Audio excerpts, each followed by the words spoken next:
What's up guys? Kumusta kayo? It's me again, Jitsu Kate. So for today's video guys, let's talk about BPI Online forgot password and forgot username. So ano nga ba yung dapat yung gawin guys kapag nakalimutan ninyo yung password ninyo sa BPI Online at saka yung username ninyo? So ito guys, nice kung malaman ninyo na dapat na-access nyo talaga yung BPI Online ninyo kasi nandiyan nakalink yung BPI credit cards ninyo, yung BPI debit cards at saka yung loans ninyo. Nakikita nyo lahat yung transactions dyan. Kaya naman kung may savings account kayo dyan, tapos may laman, dapat na monitor nyo talaga sa BPI Online. Kaya naman kapag hindi nyo ma-access yung BPI Online ninyo, hindi pwede yun. Kasi dapat na-access nyo talaga siya all the time para ma-monitor ninyo yung unauthorized transactions. Mamaya hindi nyo alam nagkaroon na ng unauthorized transactions yung credit cards ninyo at saka yung savings account ninyo. Kaya naman i-share ko sa inyo guys kapag nakalimutan ninyo yung password at saka yung username, ano yung dapat nyo gawin para ma-access nyo ulit yung BPI Online account ninyo. Pero bago yun, nais muna kitang imbitahan na mag-subscribe sa YouTube channel ko kung bago ka pa lang kasi marami pa po akong i-share ng mga tutorials, knowledge, and experience of mine in the future. Kaya naman huwag niyong kalimutan mag-subscribe para updated kayo lagi sa mga vlogs na i-upload ko. Yun lang po at sobrang maraming salamat po. So ito guys, uunahin ko muna kung paano ninyo i-reset yung password ninyo sa BPI Online application ninyo. So as you can see guys here, to reset your BPI Online password, go to the BPI login page or mobile app and click Forgot Password. Enter your username, select a product, example is deposit account, enter the required details, date of birth, and verify using one-time PIN or OTP sent to your registered mobile number. So ito muna guys, si OTP yung kailangan ko munang bigyang diin para at least aware kayo. Kapag nag-open kayo ng savings account nyo sa BPI, make sure lang guys na yung ilalagay ninyong mobile number is active talaga siya. Bakit? Kasi kailangan na kailangan yun kasi doon lahat ipapadala yung update sa account ninyo sa BPI. Sa savings account, sa credit cards, loans, anything, lahat-lahat ng updates. At saka yung email of course. Kapag nag-sign up kayo, dapat na-access nyo yun. Ngayon, kapag nawalan kayo ng access doon, make sure na ipa-update ninyo yung details ninyo sa BPI Customer Service. Kailangan nyo tumawag doon para i-update yung updated mobile number at saka yung email address ninyo. Yung na-access nyo talaga para hindi kayo nagkakaproblema in the future. Then ngayon, to reset your password sa BPI Online, kailangan mo mag-login sa BPI Online.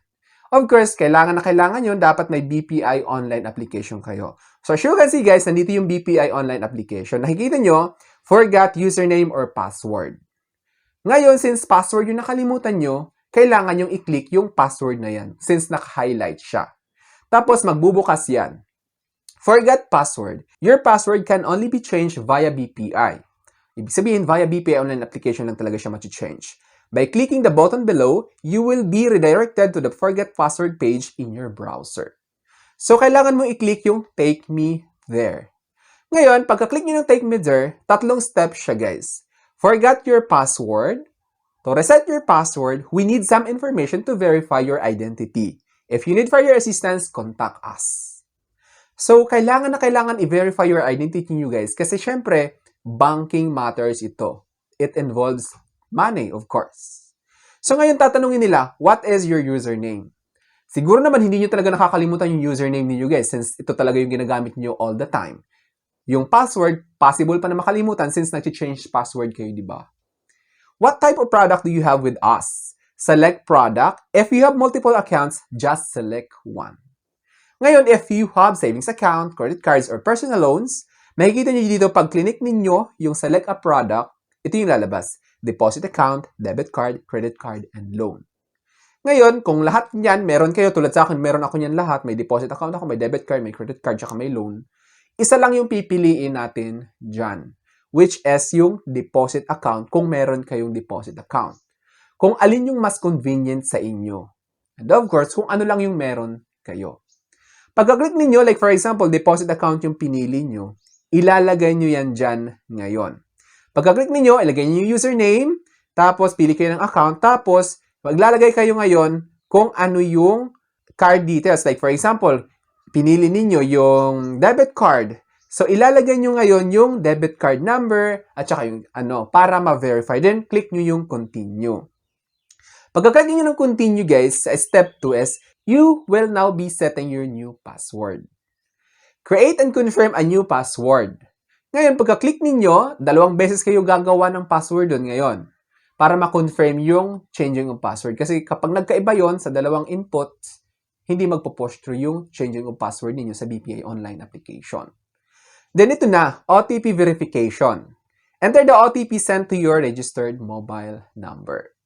So, ito na yung sinasabi ko na dapat, kailangan talaga updated yung mobile number ninyo sa mobile application ninyo or sa mobile banking nyo sa BPI online. Then, confirmation is you will receive an SMS or email confirming the new password has been reset or the password has been reset, allowing immediate access. So, ngayon, kapag ninyo, okay na, then, okay na yon. Dumating na yung confirmation, then, login na kayo ulit using your username at saka yung password. Then, ngayon, let's talk about kung paano i-retrieve naman yung username. Kapag nakalimutan ninyo yung username ninyo sa BPI online. Since nakalimutan nyo yung password, may chance din na minsan nakakalimutan natin yung username. Ngayon, to retrieve a forgotten BPI online banking username, open the BPI app, tap Forgot Username, and select a link product. Example is account number, card number, enter the required account details, birth date, and send a verification SMS from your registered mobile number. A masked version of your username will appear and you can click the eye icon to reveal it. So, mabilis lang guys when it comes to retrieving your username. Tulad ng sabi ko kanina, tulad ng steps kanina kung paano mag-reset ng password, kailangan nyo i-open yung BPI online application ninyo. As you can see here, ayan, forgot username or password. So ngayon, since username na yung nakalimutan nyo, forgot username kayo. I-click niyo yung username na yan. Tapos makikita nyo, pag click niyo yung username, ganito yung lalabas.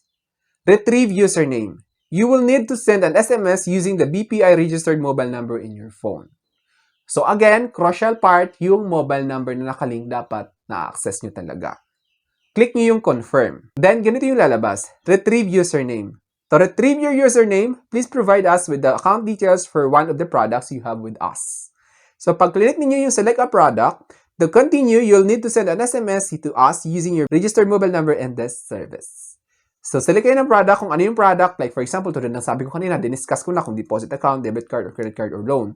Then, halimbawa, yung pinili ninyo is deposit account. Input ninyo yung account number, enter deposit account number, then yung birth of date ninyo. Tapos, may solve the math question dito. Basic lang naman. 9 plus 3 is equals to, of course, 12. Ilalagay nyo sa your answer. Send SMS verification. Confirm your registered mobile number and tap Send SMS.